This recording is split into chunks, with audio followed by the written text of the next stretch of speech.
Right, technical difficulties over. Right, good evening and thank you very much for letting us come to talk to you. Ugandan adventure, yes it was. It wasn't a holiday, it was most certainly an adventure.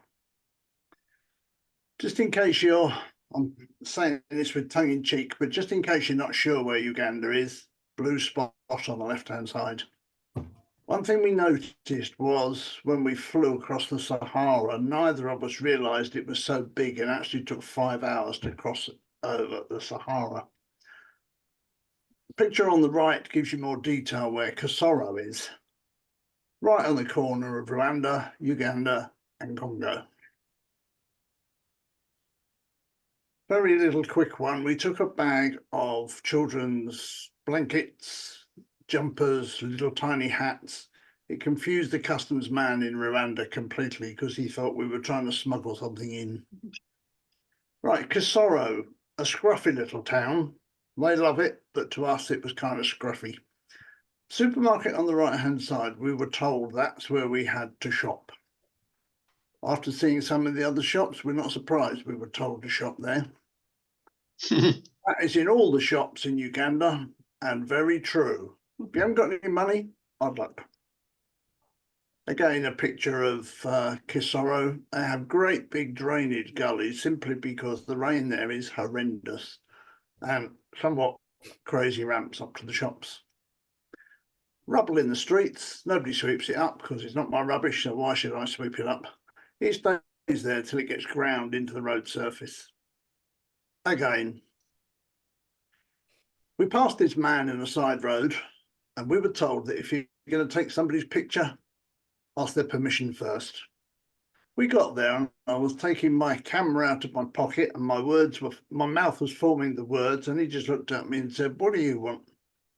He was sharpening his machete. Nice sparkly fire engine covered in rust, and the water tank has got so many holes in it, by the time you get to wherever you're going, then you won't have any water. Let me just stop here for a second. Why did we go? First of all, about 4 years ago, a lady called Dr. Nikki Maxwell came to St. Helen's Church in Solihull. She was the resident doctor in Potter's Village, and she told us all about it. All about the children, the medical centre, the crisis centre. And it really it really was in our hearts then. When I became president of Solihull Rotary Club, I decided that we were going to do something for an international rather than just send a cheque. So after lots of email chats, it was decided that we were going to buy them some baby cots and a CPAP machine, especially for babies. When that was decided, Dr. Nikki said to me, "Would you like to come and see what you bought?" I obviously immediately said yes. Talked to Vicky, a paediatric nurse. Her next comment was, "Can I come too?" Yes, certainly. Right, back to Kisoro Cathedral. Takes about 400 people.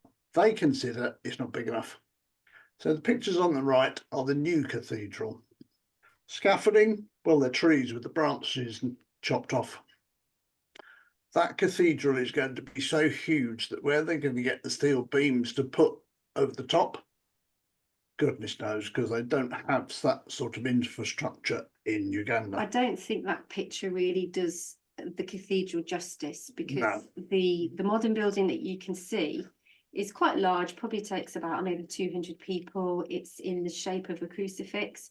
The new building is a circular building and it's huge. You could probably fit the church they've got now, or cathedral they've got now, inside the new building. So it's quite an expanse of space that they will need to put a roof on, and the only way to get steels big enough is to ship them in by a lorry. And I do wonder if we ever go back to Kisoro, whether that cathedral will have a roof on it yet. We were told the steels would probably come from France or Germany, and they would need to be lifted in place by one of the two big cranes in Uganda. Can they afford it? Over to you. Over to me. So as Phil said, it's nice to meet everybody. Thank you very much for having us. As Phil said, I'm a paediatric nurse. I've worked at Birmingham Children's Hospital for 27 years, and I've got a nursing background in neonates. So when Phil started telling me about these cots that the Rotary Club of Solihull had have bought, I hear cots, in cots goes babies, and my ears prick up, and I've got lots of questions for him that he couldn't answer. So it was a case of, come with me. So this is the medical centre of Potters Village, which is a compounded area built by a British lady called Jenny Green back in about 2008. It was a good guess, but I got it right. Specifically for local families to provide some care for their children.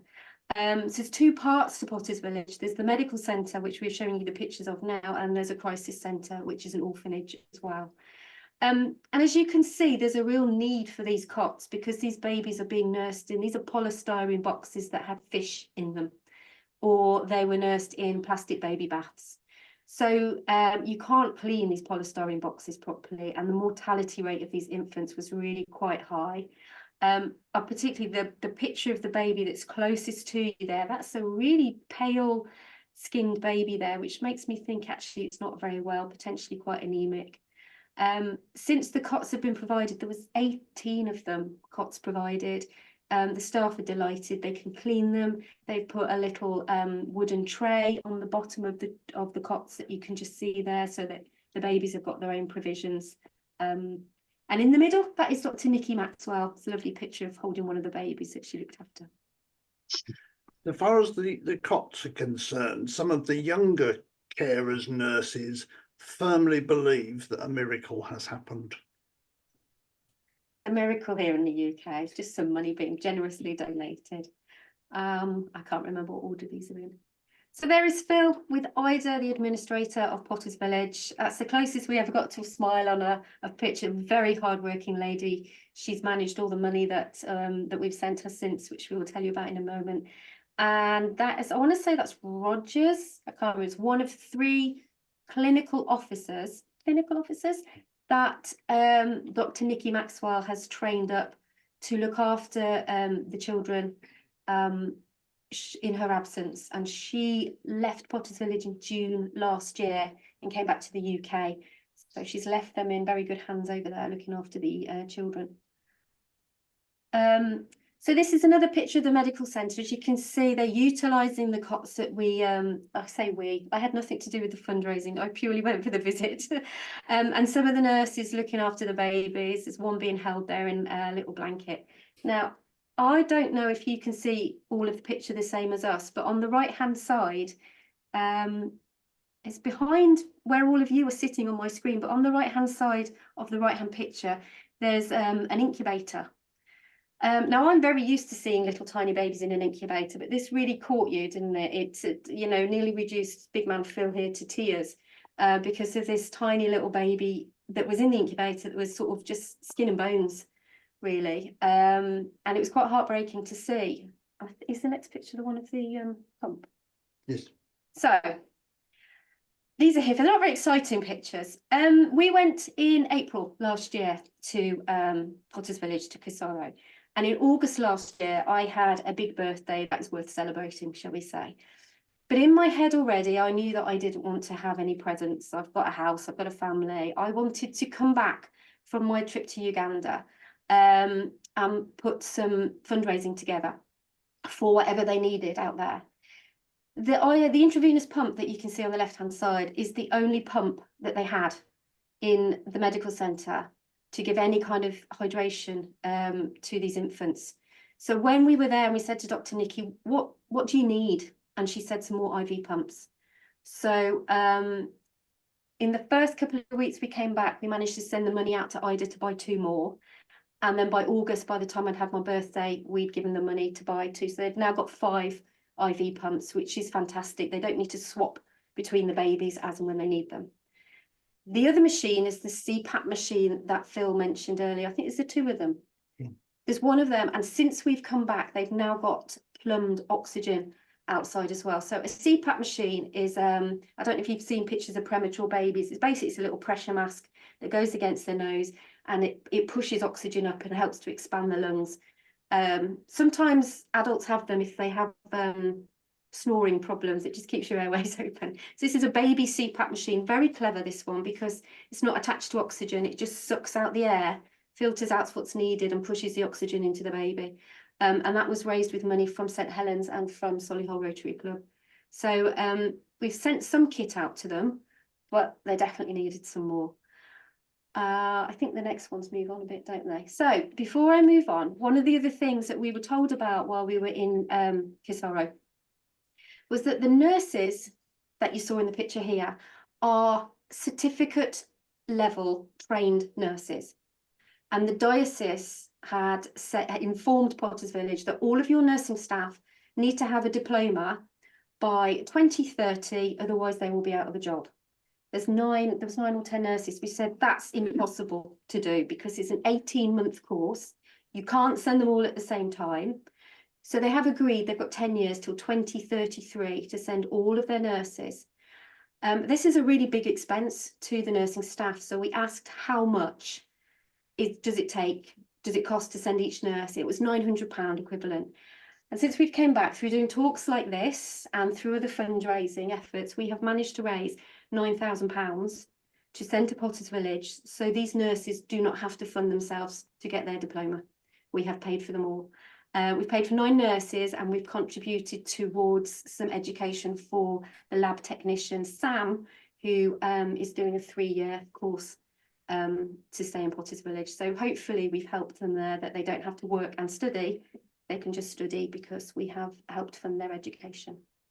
Let me just get back to, I'll let you do those with Amit. This is back to our cots that we took with us. I shrink wrapped them all so they would all fit in the bag. They were delighted with them, but the first thing they did after they'd received them was to lock them in a storeroom, because in Africa things definitely wander, so you have to keep definite control. So this is a picture of the medical centre. As you can see, if any of you have ever been in an NHS hospital, or they're a lot bigger than this building. It's just a circular building. It's got the infants nursery on the one side, the pictures that we've showed you, and then there's a toddler room and bigger children on the other, with stool supply and a medication room at the back. So the parents don't sleep in here, they will sleep in a separate building. And I think the on-call doctors might stay in that room as well. That's just the walk up to Potters Village. We stayed in the building that's just on the very left of the screen, administration building on the right. And then you have to bear with me for my trying to join 2 pictures together there. The building that's slightly bigger to the left there is the labs and where the parents will stay. That was our accommodation. Right, do you want to go back? Oh. Just to give you an idea of the scope of Potters Village, I don't know why I'm pointing. The scope of that top piece was the hostel and where Dr. Nicky lived. Downstairs is the physiotherapy unit for the small babies that are in definite need of physiotherapy. They do physiotherapy and vaccination clinic there as well. So some of the days we were there was a lot of crying going on beneath us, but it was for a good cause. So this is just some views there. You can see Virunga mountain, which we would have liked to have climbed, but we'd have had to leave really early with a couple of guards to make sure we got up and down safely. We would have liked to have climbed it, but it was 12,000 feet. He's got a knackered knees and I've got a knackered hip, so we weren't really up for that at all. Much like your dancing excuse, David, we weren't going to be able to climb up a mountain. We did have a go on safari. Sympathise with me, good. Yeah. So I will whiz through some of these. So there's again some views, very self-sufficient in Potters Village. They've got their own garden with vegetables and what have you. They also had their own cow, which I wasn't overly grateful when it was parked outside my bedroom window one morning and was mooing its little head off. But hey, that is life out there. Right, we're now going to, this is Lake Mutanda, and this is going to be our next project. You can see the 3 boats. The one on the right, a dugout canoe. I didn't even know they still existed, but I can assure you there are plenty of people on that lake in their dugout canoes. We went over to Mutanda Island in the boat in the middle. Very nice. There was about 8 of us in the boat, and the second crewman spent the entire journey bailing the water out. Ezra. Now, Ezra will feature in what I'm going to tell you in a minute, but a Rotarian through and through. He really is a thoroughly nice guy. Dr. Nikki, she came with us because she wanted to see some of the ladies on the island. Dr. Nikki, a lady who has basically given her life to God and to children. She's nothing else in her life apart from God and children. Just mention as well, can you see the hillside behind? So if you've ever been up to the Lake Districts or Scotland and you see these beautiful mountains and there's a couple of sheep here and there, we noticed as we were driving through the Rwandan mountains and through Uganda that every inch of these hillsides and mountainsides has been farmed. This is where people live and this is what they make their living off. A couple of weeks after we'd been, there was some torrential rainfalls and landslides, and people lost their houses and lost their livelihoods. And you can see why, because they are farming literally up every inch of a hillside that they can. And if you think of our social services, well, in Uganda, if your farm on your house slides down the hillside and you suddenly haven't got any money, tough. There's no help to rehouse you. Okay. Just very quickly, this is pointing again. One on the left is Virunga, 12,000 feet. But if you look over to the right, there's Kalsimbi, which is actually in Rwanda. But a historical piece in there, Kalsimbi, is where Diane Fossey and her Gorillas in the Mist were based. Right, Mutanda Island School. I think it's about 4 Rotary clubs got together and built this. Simple building, 2 classrooms, lots of benches, lots of tables, lots of blackboards. That's it, nothing else. Lovely, lovely children. This is their main access, and a lot of the little children run up and down there without any shoes on. Absolutely lovely crowd. Little ones in the corner, not too sure what's happening. Yeah, these 2 here are a little bit sceptical, the 2 down in the bottom left. They sang their school song to us in English. Education, education, education. I shall remember these days for the rest of my life. And then individual verses. I want to be a doctor, an engineer, a nurse. And if you look in the middle, just... I don't know if the mouse will show her. This very smiley, she's got a white collared, red collared dress on, sort of slightly to the right of the middle. Her name was Princess, and her verse of the song was that she wanted to be a nurse. So I think there is a picture. Oh, that is them dancing to their song, and it looks very distorted. It's actually very dusty because they were jumping up and down and stamping their feet and flapping their arms in recognition of the national bird, which is a crane. So it went on for quite a while, the song, didn't it? So there is my little friend Princess who wants to be a nurse. Some of the boys very interested in things hanging off my bags and what have you, and my Fitbit watch and this, that and the other. But I was showing them how to, I don't know if you ever remember as a child, I've forgotten how to do it now. Here's a house, here's a steeple, look inside and there's the people. I don't know if you can still see me on camera, but that's what we were doing and seeing if they could. We did it a few times. I think they cottoned on to it in the end. But they were lovely, really friendly little children, weren't they? Yeah, absolutely superb. English wasn't their first, but they didn't do too badly in holding a conversation with us. All right, before we go any further, they built the school. Now there are 200 people on the island, more or less, and they're going to build a medical centre. Now you would say to yourself, well, there's only 200 people, why bother? Because it costs a fortune for anybody on the island to come off the island and travel. I think it's about 14 miles to the nearest hospital. Costs them, in our terms, 40 or 50 pounds just purely to get to the hospital. So the plans are drawn. The plans are now with the local authorities for our version of planning permission. Right. But the cost of the medical centre, as they call it, will be around £25,000. Now, that's not just us. There are other clubs involved in this as well. And Ezra is planning to go for a global grant. But obviously certain works have got to be done before they start. And we're trying to get some of that money raised to actually give them a start. Right, back to these. We said to Dr. Nikki, what have they got? What do they need? And she said, well, the one thing they have never seen are exercise books. So when we came back from Mutanda Island to Potter's Village, we bought these exercise books, pencils, etc. I think those exercise books and pencils cost us about £3, but they had never seen them. Absolutely delighted. One of the teachers was coming to Potter's Village on the following Monday, and we didn't get to see her because we went up north to go and have a little jaunt on safari. But apparently she was absolutely delighted with the gift that we'd left behind for her. We've got about 9 minutes left, so should we whiz through these? This is the island's church. They have musical accompaniment. It's a drum. They're building a new church as well, but obviously they were without their roof. Right, this is the back end or the back gate to Potter's Village. This is the other end. There's about 4 miles in between.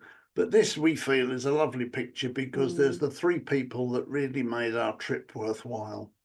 Gentleman on the right, Ezra, used to live beside the lake and used to have to carry his mother's produce to the market every Mondays and Thursdays. He prayed she sold it all. The chap in the middle, the chappie in the middle is Laban, who we spent 3 days with in our second week there. He took us on to up north to the Queen Elizabeth National Park. And we had a spectacular time going out on safari. So we've got lots of pictures of animals, but very conscious of the time, so we might whiz through a few of them. This is our super luxury safari vehicle with open sides. Very important with open sides, but we felt really as if we were sort of sitting there with the Queen in that vehicle. It was superb. Did it feel like prey? Impala, waterbuck. I feel sorry for the impala. They're so small and they're everybody's dinner. Water buffaloes. There's lots of them. Little family of warthogs. Warthogs are so self-important. They charge around as if they're on urgent business and would you please get out of the way. Now, little friends, they were 60 feet away, something like that. Not very far at all. But Laban told us they had probably eaten at dawn. They were sitting there really stuffed with food. They'd seen these vehicles so often, they really couldn't have cared less. No, they weren't bothered about this. They were the only 2 lions that we saw that were collared. We saw probably about another 6 lionesses and some big cubs, but they were the only 2 that were collared, which makes me think that they like to leave the savannah on occasion and head towards the town a little bit. This was in a tree a long way away. Now, Laban has one of these expensive cameras, about 200-foot lenses, and he took this picture for us. When we saw the tree, we said, where is it? So he carefully pointed out that there was a leopard in the tree. And we said, excuse me, leopard? No. In Afro, it's a leopard. A leopard. They're pronounced in their English. So we went on a boat journey. We won't go through all this. Let me just say that Phil liked to count the elephants. We were really, really lucky on this day because we went on safari in the morning in the car and we went in the afternoon in the car and we didn't see a single elephant on the savannah.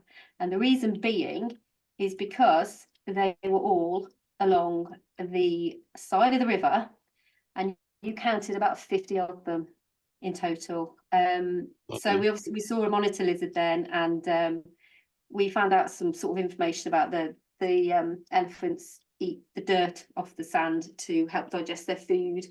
The monitor lizard likes to eat the eggs of, you see the little holes in the side there? He likes to eat the eggs of the pied kingfisher, but not the kingfishers that live above his home, just a little bit further along so he doesn't annoy his neighbours. But yeah, even the people that took us on the boat ride were absolutely stunned about where all the elephants were. And if we hadn't have gone on that boat ride, we wouldn't have seen so many. They took us to some salt plains, which was actually quite sad to see. Anybody who works in the salt plains are usually barren. They've come in contact with salt and it's absorbed through their hands so frequently that they become infertile and aren't able to bear children. But when you work on the salt plains, salt flats, you walk with no shoes on because you're walking through mud, and everything that you dig up, usually in 100-weight sacks, you carry. Hard work. This is our friend Laban on the right hand side, and his friend Ben, who were both church wardens in Kisoro. Ben has since come to the UK just before Christmas. He was up in Manchester, and we went up to Potter's Village, Friends of Potter's Village, for a social event, and both of us had to do a double take because we thought it was Laban. We met Ben for all of, if it was 5 minutes, when we were in Kisoro last April, but he actually came and stayed with me for 2 nights. I took him bowling, I took him ice skating, I took him on a fairground ride. I've never heard a mid-30-year-old man scream for his life. As I had before, he didn't like the fairground ride, but he had a really good time. He said he'd seen enough cathedrals and churches to last him a lifetime. So we went out and did some fun stuff instead, and hopefully he will remember that for a long, long time. So these 2 lads hold a very special place in our heart, and hopefully Laban is coming over to do some ministry in the UK in the next couple of years. It will be amazing to see him again. He was really, really good to us when he took us on safari. So our afternoon safari, we saw lots more. Those are 3 lion cubs. We saw lots more animals. We saw the leopard again, and as you can see, she got quite a nasty gash. So I was going to go off and find some salt water somewhere and hopefully bathe that. So it's not very nice. That's a picture that we pinched off Nikki. That's a cheetah, not a leopard, isn't it? That she was very lucky to take because it was taken after dark. I think her vehicle had broken down. They shouldn't have been out on the plains that late in the day. It was a beautiful picture. Yeah, hippos doing their thing. They were quite upset with us that we got them out the muddy puddle next to us. If I could just explain more graphically. I was going to. We got very close to this hippo in its mud wallow. We got so close that it got out. And when hippos are cross, they really are cross. When they're cross, they poo. And when they poo, they twiddle their little stubby tail. Vicky said as we drove away that she reckoned she was about 2 foot from getting a complete lapful. That was on my side. I took these pictures. It was extremely close. It wasn't the most pleasant experience, but thankfully it didn't hit me. I think we passed the equator a few times, didn't we? 9 times. 9 times. I wasn't counting. He was, but that was quite a feat. And then we stopped off for dinner on the way back. Some beautiful views. I've been to the Lake District many times, but this absolutely topped it off. It's the deepest lake in the area. It was 900 meters deep. So we were in a restaurant with an absolutely stunning view over the top. And I have to throw this one for anybody that knows Phil. He will only eat fish and chips. His words to me were he doesn't eat anything south of Dover. And it was just proof. He did have fish and chips, but Ugandan style on a couple of occasions. I do eat stuff south of Dover now. Right, this little lady, last year, Potter's Village had a... 23 for 23. Exactly. So they wanted 23 sponsors. So as you might imagine, I've become a sponsor. And this is my little girl. She is a child of a teenage mother who is still at school. And her father is a motorbike riding young man who firmly denies all responsibility. Says wasn't anything to do with him at all, but usual. A real little sweetie that you could have brought home with you. This lady is a grandmother. She has no income. She has 3 grandchildren and she fosters 2 more little children. But you can see there the joy on her face of looking after this little chap. Amazing. And this is Mary. I think this is the last picture, isn't it? So when we were in Potter's Village last year, Mary had very unfortunately, she'd been on the back of a motorbike, which is, there's an abundance of motorbikes in Rwanda and Uganda. They're used as taxis. So there's no helmets worn, there's no seat belts. Both Mary's mother and aunt had been on the motorbike with Mary and had been hit by a lorry. Unfortunately, neither of them survived and Mary had bounced across the road. And when we first met her, She'd had quite a traumatic brain injury. They thought she was deaf and she was blind.